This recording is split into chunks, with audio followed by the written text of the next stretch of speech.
blessed 14th Friday in ordinary time to you and your family.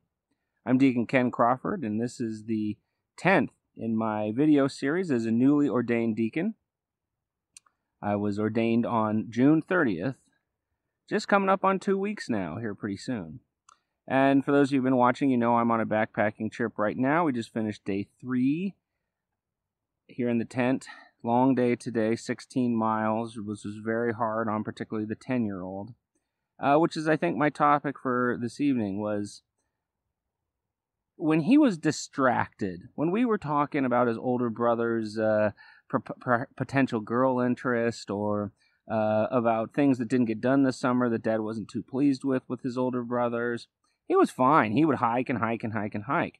But then when the focus would come on to how tired he was, then all of a sudden he'd, be on the verge of tears because it was a long, long hike. And in fairness to him, it was a long, long day.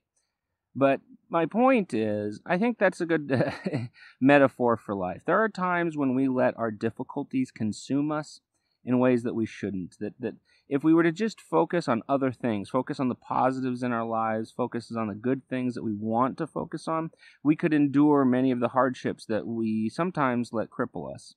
And I don't know, I think that it was one of the neat things about being on the trail is there's so many metaphors for struggle and and perseverance in life. And this was the one that stuck out to me today, was sometimes we just need to focus on other things, not worry so much about the particulars of what's bothering us, and just say, just keep doing what we're doing. Do we have a path to success? Are we following where God wants us to go?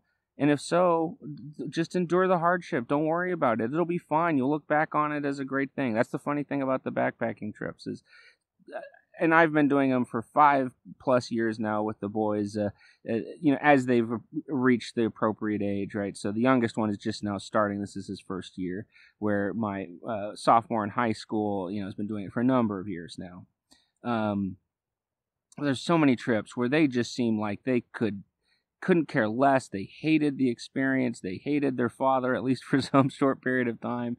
And then they get home and they want to talk about it as the most awesome thing that ever happened. They're so glad they went. It was awesome. It was wonderful.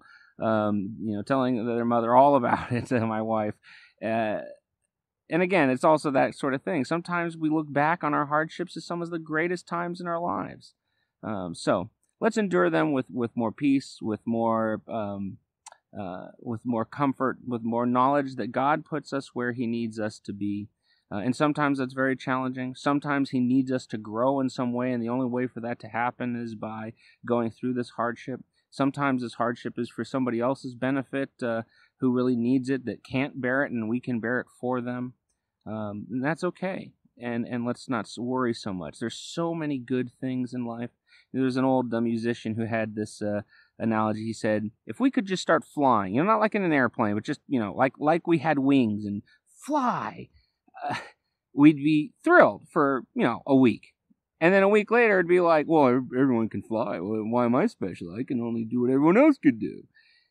We are blessed with so many things, but we compare ourselves in relative ways that are unnecessary.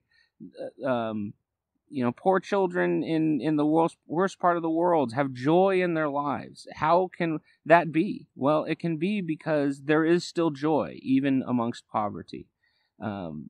Not that we shouldn't try to help people in poverty, but no matter what situation you are in life, this existence is a beautiful, wonderful existence. And it is something to be joyous about. And sometimes we forget that. And sometimes we need to be put through hard times to recognize that. Sometimes we need to know a difficult time so that the good times are all that much better. And let's just try to endure those tough times with peace. So this actually probably should be the last on the trail report.